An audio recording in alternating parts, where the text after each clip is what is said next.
December 7 తారీఖు నాడు ఈ రాష్ట్రంలో ప్రజాపాలన ఏర్పడి దాదాపు 15 నెలలు అవుతున్నప్పటికీ ఈ రాష్ట్రంలో ఏ నీళ్ల కోసం నిధుల కోసం అయితే తెలంగాణ తెచ్చుకున్నామో గత ప్రభుత్వంలోని ఆ ట్యాగ్ లైన్నే తుంగలో తొక్కిన గత ప్రభుత్వాన్ని రేవంత్ రెడ్డి గారు ముఖ్యమంత్రిగా డిసెంబర్ 7 నాడు ఏ లాల్ బహదూర్ స్టేడియంలో అయితే ప్రమాణ స్వీకారం చేసిండ్రో ఆ రోజు నుంచి ఈ రోజు వరకు కూడా ఏదైతే ఎల్బీ స్టేడియం సాక్షిగా 56,000 ఉద్యోగాలు ఇచ్చిన చరిత్ర కాంగ్రెస్ పార్టీది. అదేవిధంగా 6 గ్యారంటీలు, అదే టీఎస్పీసీని ప్రక్షాళన చేసి 13 సంవత్సరాలుగా ఎదురు చూసిన గ్రూప్ 1 పరీక్షలు నిర్వహించకపోగా గత ప్రభుత్వం 10 నెలల్లో మరి గ్రూప్ 1 పరీక్షలు, గ్రూప్ 2 పరీక్షలు నిర్వహించి ఇలా తెలంగాణనే ఆదర్శ రాష్ట్రంగా తీర్చిదిద్దిన ఘనత గౌరవ ముఖ్యమంత్రి రేవంత్ రెడ్డి గారి దక్తంలో ఎలాంటి అతిశక్తి లేదు.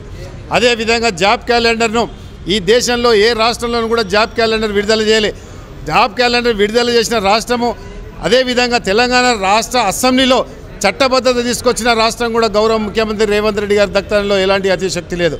అదేవిధంగా బలహీన వర్గాల కోసం 42% రిజర్వేషన్ను తీసుకొచ్చి చట్టసభల్లో మరి చట్టబద్ధత చేసి ఈరోజు గవర్నర్తో సంతకం చేయించి ఈరోజు ఢిల్లీ పంపించిన ఘనత కూడా ఇలా గౌరవ ముఖ్యమంత్రి రేవంత్ రెడ్డి గారికి దక్కుతుంది.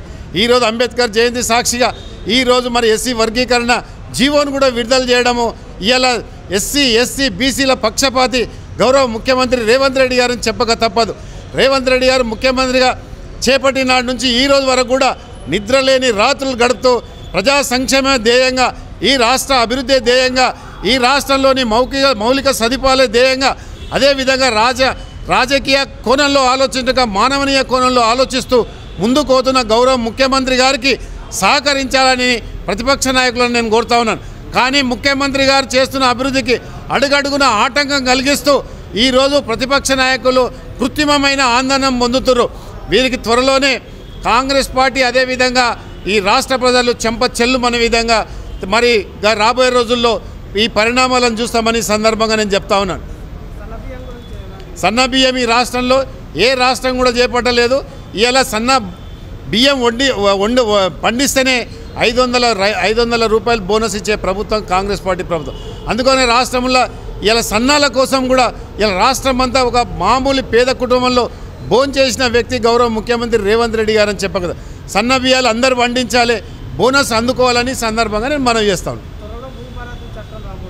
100% ధరలో ఉన్న ఏదైతే లోపాలు ఉన్నాయో ఇలా ప్రజలందరూ కూడా తెలంగాణ రాష్ట్రంలో ఉన్న రైతులు కానీ అదేవిధంగా రైతు కూలీలు కానీ హర్షం వ్యక్తం చేస్తారు.